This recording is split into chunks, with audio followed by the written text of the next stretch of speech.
So Mm-hmm.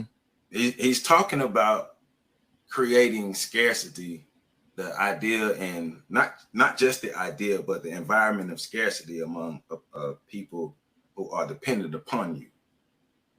So first, understanding that Black people are already in a subservient position. Black people are already in a position where they have been physically, spiritually, emotionally, psychologically dominated by Europeans, by white people. And so Mm-hmm. now that Black people are in this position to where they depend on white people can further divide Black people, because yeah, we're dependent on Black people, but I mean, Black people at this point are depending on white people, but Black people still have a sense of community. They still have a sense of self. Black people are still working together to a point, but we need to break this down and divide this. We need to divide this group of people, because further divided, we can further conquer this group of people. We can further keep this group of people down. So while we have you all depending on us, we're creating scarcity. So using the analogy he was using, you have 40 people and you give them enough food for 20 people. So they got two options. You can either fight over that food, or they can share the food so all 40 people can eat. But in an environment where scarcity is created, and in an environment where people aren't really looking at each other as a group, fighting, like he said, fighting will ensue. What you think about that?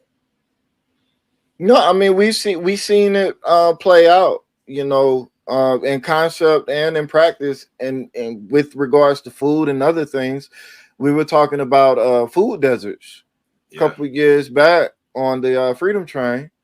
And that's still something that's very much going on in the Black community, is food deserts, where Black people Mm-hmm. in America don't have places to get food within their community. They have Right. to go to other communities, or they, go grocery shopping at convenience stores, and you're paying more for that. But then, even in addition to that, we look at the continent of Africa.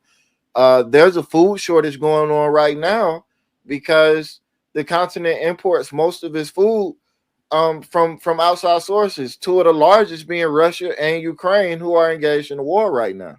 Mm-hmm. So there's something to think about there, where, even if you break that down even further, yes, there are only 5 nations in Africa that actually import food. But they're 5 of the biggest nations in Africa, and the 5 of them together combine to import more food than the rest of the country produces and exports. The rest of the continent produces and exports. So there again, you have this idea of creating an environment of scarcity. And you got to remember too, Africa has the most arable land, the most farmable land in theory, on the Mm-hmm. planet. And being able to divide and conquer, and being able to take over more natural resources through the division and the turmoil and the confusion and the hostility and the Right. aggression that's created. Right. So we see that playing out all over the world, including right here in the United States on a daily basis. Um, Another example would be the PPP loans. Not the way people are thinking about it, but there was a limited amount of supply for PPP loans. And there was a lot of confusion and a lot of scarcity created around those, getting your stuff in. And a lot of people did a lot of things they weren't supposed to do. And a Mm-hmm. lot of people are now facing the Mm-hmm. repercussions of that. But we're not talking about the extended or long-term or secondhand effects of all of that on the Black community. Right. It's something to Right. consider. Also, yeah.